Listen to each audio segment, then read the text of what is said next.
So let's say that we have a quarter circle that is circumscribed inside a square, and obviously the square has sides of r, radius r, and this quarter circle has a radius of r. Now, we're going to pretend we're going to throw darts at this square, and because we're kind of super awesome at dart throwing, we're only going to hit either inside the square, so either on the white section inside the square, or on the quarter circle.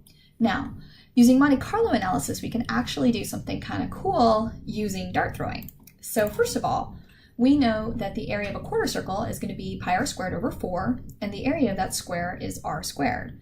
If we divide each one of these by each other, so kind of put a big division sign under quarter circle, we can get the ratio of the area of the quarter circle to the area of the square, which basically becomes pi over 4. Okay, so the radius of the circle isn't important to the ratio itself. That goes away.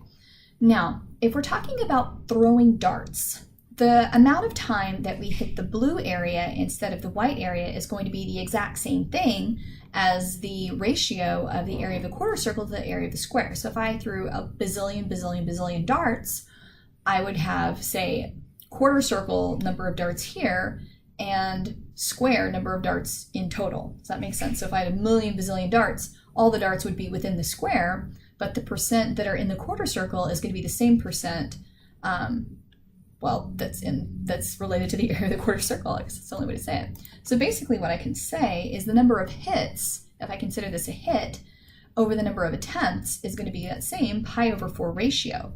So without too much effort, I can solve for pi and get that pi is equal to 4 times the number of hits divided by the number of attempts. So I can actually use this Monte Carlo simulation to estimate the value of pi. Now, the way this could work, if we are going to do kind of a Monte Carlo simulation in Excel, which is kind of the fun, straightforward way to do this, I suppose, what we could do is we can start off by saying, okay, so I'm going to throw my dart, and by throwing my dart, I'm going to have an XY coordinate for where that dart is. Now, Excel has a function called rand, which just literally gives you a random number, and anytime you do anything of interest in your Excel file, it recalculates those. And those numbers are always between 0 and 1. So basically here I've assumed that I have a radius of 1 for my circle and a length of 1 on those two sides of that square. And so as long as I generate a number between 0 and 1, I'm throwing a dart within that square. Now I can tell that if something is inside a circle by calculating x squared plus y squared. Now since x squared plus y squared, as long as that's less than 1, or less than or equal to 1, I suppose it could be accidentally equal to 1, then that means it's actually in the circle. So I can go here, x squared plus here squared, so that's, and I guess you could say, well, is the square root of the sum of the squares less than 1, but that's gonna come out to be the same thing if it makes you feel better. But I guess 1 squared is still 1, so that's fine. We'll just leave it like that. X squared plus y squared, is that less than 1 squared? Now everybody's happy. Now, obviously, that is not less than 1 squared. Okay, so we can say if this is less than 1, then we'll say good. Otherwise, we'll say bad. All right. Hold on. Let's see. Oh, plus 6. That's why none of the numbers are working. There we go. There we go, squared. All right, so that's less than 1. Oh, okay. So now what I can do is I can select all these, grab the little thingy-majob down here, and just start scrolling down. Now, I'm sure there's a better way to do this with Excel, but because I like to chew up airtime, I'm just going to sit here and hold this for a while until I get to like 1,000 or something like that. And that'll basically be a, what do you call that? 1,000 attempts. All right, it's good enough. Okay. So, oh, not quite good enough. I want basically 1,000, which means I have to remember where I started. Okay, I started at 4. Of course I did.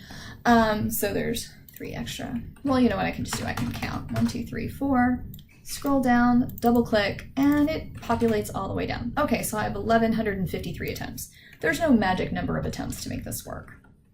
So I can estimate the value of pi by saying that it's going to be 4 times the number of successes. So I'm going to sum all the successes. Okay, so anything that's a 1 is a success, and then divide by the total number of attempts. which will be a count. Yes. Okay. So there you go. There's my estimated value of pi is 3.81. And if I just, do anything different, I'll get different values, but you can see they're all kind of around that and we want it to be 3.14. Now to get a better answer, really the way to get a better answer is to get more attempts. So if you want to copy and paste this a couple times, then you do need to adjust your, so let's go ahead and do 10,000 because I think Excel can handle that. Do at least 10,000. Okay, so that's at least 10,000. So I can come over here and instead of going down to here, all right, so I'll just retype it 4 times sum. Now, if you're wondering how I get to the bottom so fast, if you hit Control Shift and the down arrow, that takes you all the way down to the bottom. So divided by the count, and then I hit over, Control Shift down button, and there we go. And ooh, that's a much better estimate of pi. And they're all around ooh, that's really nice. Okay. So those are all different Monte Carlo simulations estimating the value of pi. Now for these simulations, or for these estimates to be even better, obviously we need to do way, way, way more. I did 10,000. You could do a bazillion or however many you want. But this is one way to do that. Now, on the off chance that you'd like to do this with some programming, but you don't actually have any programming software available to you, you can actually do some minor programming within Excel, which is pretty cool. You do need access to your developer tab. If you don't have a developer tab, you can just click on File and you can turn it on. So then you go to Options, you go over to Customize Ribbon, and under Customize Ribbon, make sure you just have the developer tab selected, and that way you can have access to all the developer options. So from here, you can go into Visual Basic, and Visual Basic will give you the opportunity to, let's see, we're going to create some code. I don't think you can see what I'm doing. So if you right click where it says Microsoft Excel Objects, you're going to insert a module, and a module is where you can actually do some coding. If you prefer to declare all your variables in advance, you can. The way you do that within Visual Basic is you use something called Option Explicit. And Option Explicit basically forces you to declare all your variables before you use them. If you don't care, you don't have to do that, but it is something that's, supported at least. So I'm going to start off by creating a function. So I'm going to call it function, and I'm going to call it estimate pi. It's not going to have any inputs, and it's going to return a double. Okay. So the neat thing about Visual Basic is when you start typing, it will actually suggest to you to fill stuff in. So, because I'm explicitly, declaring all my variables, obviously I'll need an X as a double. I'll need a Y as a double. And notice that it's auto-formatting as I go. If it doesn't auto-format, you did something wrong. So I've got sum of squares as a double. Now, I'm also going to need an index to go through a for loop because, well, that's what I'm going to do. So it's an integer, so let's see what we can do. So for index going from 1 to, let's say 1,000, I'd rather do that. Let's make another dim max value, or num tries, we'll call it num tries. Num tries as integer, and I'll set num tries to 1,000, 10,000.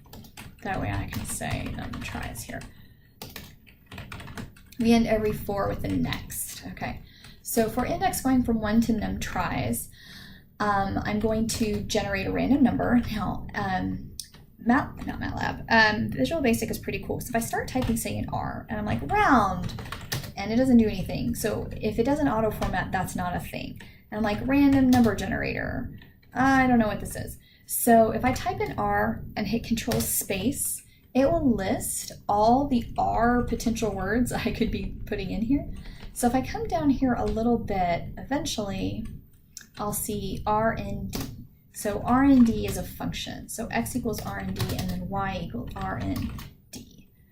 Now, something else that might have happened is you notice there's something called randomize. For those of you who are familiar with random number generators, a lot of random number generators just keep making the same random numbers over and over again so that you can test. And once you really want to get true-ish pseudo-random numbers, then you're going to come in here and actually type randomize. Okay, thank you. All right, but right now I'm just going to not do that. So now I can go here and I can say the sum of squares, sum of squares is going to be equal to x squared plus y squared. Are you going to yell at me about this again? Yes. All right. So for some reason it doesn't like me doing that. So x times x plus y times y, which is basically the same thing. Now, if the sum of the squares is less than or equal to 1, thank you, then, and if, then I want to have some kind of a count that I increase by 1, which does mean I need to come in here and actually declare a count as an integer and set my count equal to 0. So initialize it at 0. Thank you. And then my estimate of pi, I actually need to say, so if I'm going to estimate pi, the estimate of pi is going to be 4 times the count divided by the num tries. Okay? Now I will say whenever you save these, make sure you're saving it as a macro-enabled workbook and not as a regular workbook. Otherwise, it's not going to save everything well. So what's cool now is, I'm going to go ahead and delete this, we're not going to get into that. You've actually created a function that can be used within Excel, kind of anywhere you want. So if I want to come over here and I want to type estimate pi, notice how it automatically fills it in for me. Now it doesn't have any input, so I can just estimate pi, and there I go. So that was actually a pretty decent estimate. So there you go. You've got your first Monte Carlo simulation using Excel, using both just the regular kind of just beating on the head with it version of Excel and then actually creating a function.